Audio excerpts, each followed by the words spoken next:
I'm in favor of conscription all over Europe. We shouldn't pretend that we are in peacetime any longer. If you want peace, be prepared for war.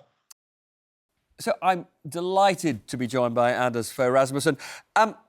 Anders, the Russian President Putin says he is ready for war with Europe. Do you think he really is? I think he is. But obviously, it's a threat, like all the other threats we have heard from Putin. I don't think we should give in to pressure from a dictator like Putin. No, but are we ready, therefore? Yes, I think we are ready. Our weakness is that Europe so far has seemed to be a bit split. But I think with push comes to shove, and Putin really attacks Europe, then we could quickly mobilize sufficient sources to launch a counterattack. Gosh, that is going to trouble really quite a lot of our viewers, that you think there is a genuinely significant risk of this conflict escalating to involve EU and indeed countries like Britain directly. I have noted that other European countries, like France, for example, are trying to, if they're not introducing conscription, they're moving towards getting their young people more engaged in the military. Should Britain be doing that? Certainly, I'm in favor of conscription all over Europe because we need an engagement in defending your own country. Let me remind you, the size of the Russian economy is only equivalent to the size of the Italian economy. So obviously, if we really mobilize all our resources, and if every European has a strong will to defend their own country, then Russia will not have a chance against us. But you do seem to be suggesting that the European approach, which is essentially relying on Ukraine, not only to defend itself, but to defend us, we're getting to the end of the viability of that, even though today we have seen the European Commission come up with proposals to effectively deploy Russian assets that we've seized to fund Ukraine for the next couple of years. And in fact, you know, actually to use techniques that go against normal EU procedures. I mean, I assume you approve of what they're doing in trying to deploy 90 billion over the next couple of years, but I think you're saying it's not enough. No, it's not enough, but Ukraine has an urgent need for external financing. I don't care about the model, but the fact is that EU must mobilize financial resources to cover the deficit in the Ukrainian government's budget. And the fact is, Russia has caused destruction of Ukraine, and therefore Russia must pay for deconstruction. So, against that backdrop, is President Trump's, are the Witkoff-Trump negotiations with Putin just a total waste of time? Yes, I think that famous 28-point plan has done more harm than good. It's called an American peace plan, but the fact is, it is neither American nor a peace plan. It's a Russian wish list, which amounts to a Ukrainian capitulation document.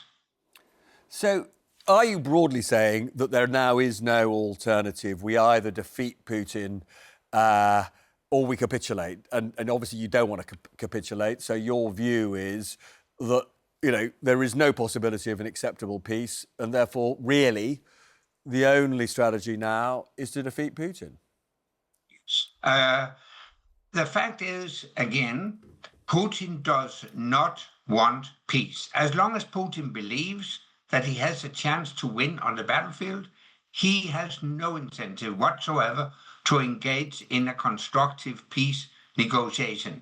That is, the only way to force Putin into a negotiation process is to put more pressure on Putin, deliver more military assistance to Ukraine, deliver more financial assistance to Ukraine. That is the only way. The shortest way to peace is to be prepared for war. Now, we obviously are still relying very much on the resolve of Ukraine.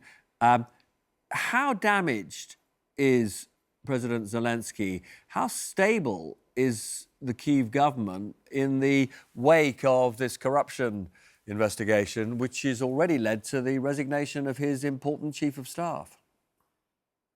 There's no reason to hide that the corruption case has weakened the political leadership in Kiev. But on the other hand, it shows that the anti-corruption institutions work and work efficiently, even when you are approaching the narrow circle around Zelensky. And we can see that the Ukrainian government works, it's stable, the president is still there, they sent a delegation to Florida. So the Ukrainian government is still functioning. But is there a risk it'll collapse? No, I don't see a risk that it will collapse. There is still a strong support in the Ukrainian people for the Ukrainian leadership. It's wartime. People know that this is about a strong fight against the Russian aggressor, and that's why people back up their leadership. Now, as well as being former Danish Prime Minister, you were also NATO Secretary General. The current NATO Secretary General has said today that he believes that NATO is ready were Putin to declare a wider war. Do you think his analysis is very similar to yours? Yes, indeed. And we should never doubt the credibility of NATO's Article 5, which states that we consider an attack on one ally an attack on all. So if Putin really launches an attack against a NATO ally, the response will be quick, it will be hard, it will be determined. And just to be clear, do you believe that Donald Trump would honour Article 5? And if he didn't engage with us in a war with Putin, could we win it?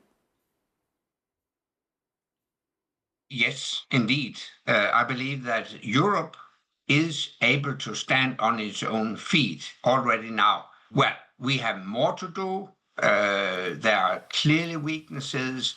But, for instance, Poland has increased its defense investment to pretty close to 5%. I spoke with the Lithuanians yesterday. They will be above 5% next year. And a lot of other countries are following suit. I think Putin's attack on Ukraine was a wake-up call. So was the election of President Trump in the US. So the Europeans now realize we have to stand on our own feet. And I think we're able to do that.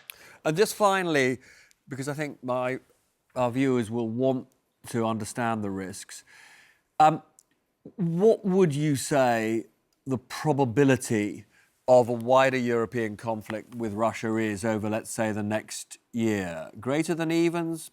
Greater than 50%? Within the next year, there is no risk. But according to our intelligence agencies, we must be prepared for a possible Russian attack on one or more European countries by the end of this decade. And that's why we have to ramp up our defense industrial production. That's why we have to infuse a new mentality in the heads of people.